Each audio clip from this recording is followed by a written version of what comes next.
Assalamualaikum warahmatullahi wabarakatuh. Perkenalkan, nama saya Bapak Syukur.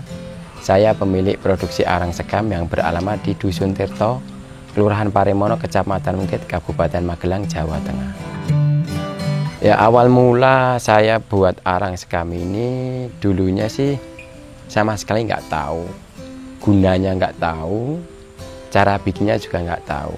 Tadi pas kebetulan ada teman saya datang ke rumah dan dia habis beli arang sekam. Jadi dari situ saya ngobrol-ngobrol, terus dari situ saya tertarik ingin membuat arang sekam itu. Saya coba buat arang sekam, itu pun saya nggak tahu. Saya mau belajar dari mana kan nggak tahu. Nah, saya buka di YouTube, ada di situ cara buat arang sekam. Terus saya ikuti persis sama yang di YouTube itu dan hasilnya nggak bagus. Dari situ saya coba lagi, tiap hari saya bikin bikin lagi. Gagalnya masih presentasenya mungkin 70% gagal, 30% bagus. Dan akhirnya yaitu kurang lebih saya hampir 1 tahun baru bisa bikin arang sekam yang memang menurut saya udah kualitas bagus dan bentuknya masih utuh dan hitamnya pun hitam full ya, bisa dibilang 100%. Nah, saya udah bisa bikin seperti itu. Awalnya itu kalau nggak salah 10-15 karung. Terus saya mulai berpikir di situ, ini gimana cara jualnya kan gitu. Terus dari teman saya yang tadinya beli dari toko di sana gitu tak tanya, tapi kalau saya mau nawarin ke sana, di sana udah ada yang suppliernya kan saya nggak enak juga. Dari situ saya mencoba lewat online, lewat Facebook itu, dan alhamdulillah yang komen itu pertama itu dari pemilik toko obat-obatan untuk pertanian semacam itu. Nah, langsung telepon saya, dia pesan waktu itu 10 karung juga. Dari situ langsung saya antar dan ngobrol-ngobrol. Kurang lebih sebulan sekali mas saya butuh. Nah, dari situ kan saya semangat juga ya, semangat. Oh berarti memang arang sekam ini ada yang membutuhkan. Nah, terus saya buat lagi, tapi arang sekam ini membutuhkan waktu lama. Contohnya saya ini kalau buat itu dari pagi jam 7. Itu baru selesai bisa kita tinggal itu kurang lebih jam 4. Kadang bisa sampai jam 5 sore. Kalau itu dihitung untuk penghasilan belum masuk. Dari situ saya coba-coba lagi, saya pelajari lagi apa yang harus saya rubah gitu ya. Saya pelajari dan waktu mempelajari itu saya banyak kegagalan. Di antaranya di sekamnya ini ada yang jadi abu, ada yang udah 100%, ada juga yang masih mentah gitu. Terus saya pelajari, alhamdulillah saya menemukan yang ini, tungku seperti belakang saya ini, dan itu kan sekarang saya main 2 ya, itu udah agak bisa untuk kapasitas pembakaran lebih banyak dan hasilnya lebih bagus.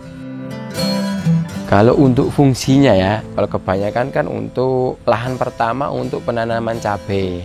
Jadi saya tanya, ini kenapa kok harus arang sekam? Kok bukan yang sekam mentah itu kenapa? Saya pertama tanya gitu. Oh kalau sekam yang mentah itu mas, itu masih banyak bakteri. Pokoknya masih itu ada kemungkinan nanti kalau udah di sawah itu masih timbul jamur, timbul ya segala macam itu virus-virus itu tuh. Tapi kalau udah melalui pembakaran, itu kan otomatis bakteri udah mati semua. Dan itu kan membantu untuk menggemburkan tanah juga. Karena sekam ini nggak bisa padat, nggak bisa. Dia pasti banyak rongganya kan. Contoh petani cabai, dia tetap lahan pertama itu dia menggunakan kotoran kotoran kambing, kotoran sapi, terus dicampur sama sekam bakar itu. Baru diaduk lagi sama tanah itu.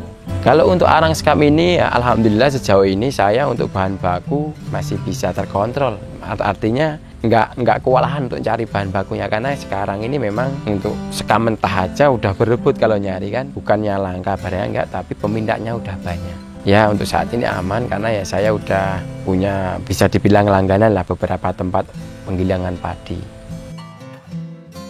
Pertama untuk pembuatan arang sekam itu pertama-tama kita tungku ya. Tungku itu kita berdirikan di tanah. Terus ini ada 2 metode ya. Apa dari dalam tungku bisa, dari luar tungku juga bisa. Kalau saya dua-duanya udah saya coba. Itu kalau sekarang saya menggunakan dari dalam. Dari dalam kita kasih intinya bahan yang mudah terbakar. Entah itu kertas, entah itu kayu, entah itu dedaunan yang kering juga bisa. Langsung sekam mentah kita tuang di sekeliling tungku itu, baru kita hidupkan apinya. Jadi nanti api itu kan otomatis membakar sekam mentah itu ya. Sekamnya udah terbakar, baru kita tambahkan lagi sekam yang mentahnya itu sampai batas yang kita inginkan. Kalau sudah misalnya kita mau membakar 10 karung seperti ini ya, untuk prosesnya ini kita tungguin, harus kita tungguin. Nggak bisa kita tinggal misalnya api sudah hidup, kita tinggal aktivitas yang lain, itu nggak bisa.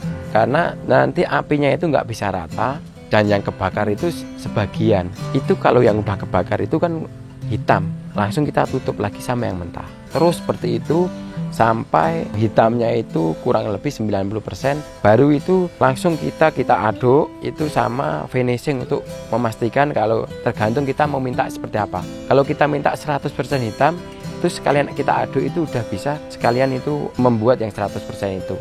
Terus kalau udah memang 100% kita siram, itu untuk mematikan itu kita pakai air, kita siram pakai air secara rata. Udah kalau memang udah nggak ada asap itu ya, kalau biasanya kalau saya ya asap udah nggak ada itu bisa dibilang api udah mati.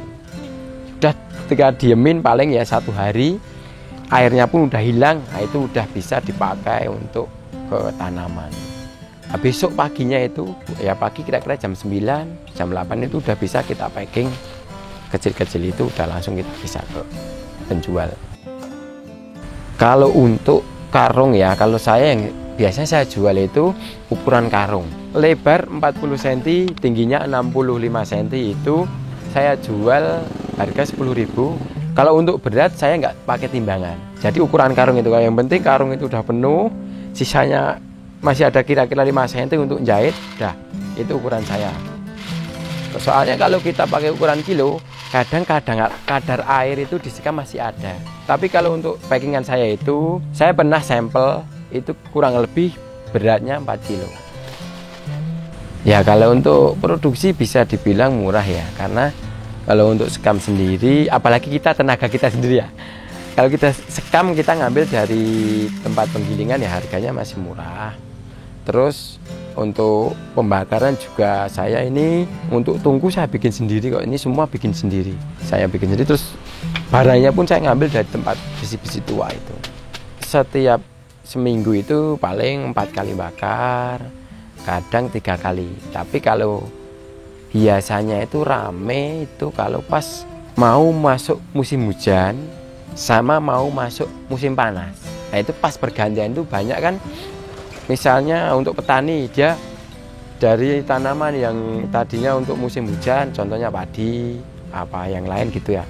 Terus dari musim hujan ke panas kan larinya ke palawija. Nah, itu biasanya lahan pertama itu banyak menggunakan arang sekam. Jadi saya kalau pas permintaan banyak seperti itu, pas pergantian musim ini.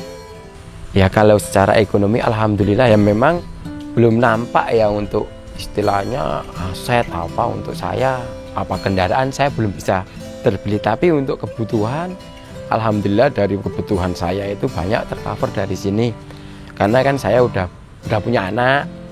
Nah, dari situ, dari hasil ini saya udah bisa untuk biaya sekolah anak saya itu banyak dari sekam ini. Terus dari ini ya, tempat ini kan dulunya saya nggak ada tempat, bisa dibilang nggak ada tempat. Ini untuk bikin gubuk ini itu dari hasil sekam juga, semua ini dari hasil sekam.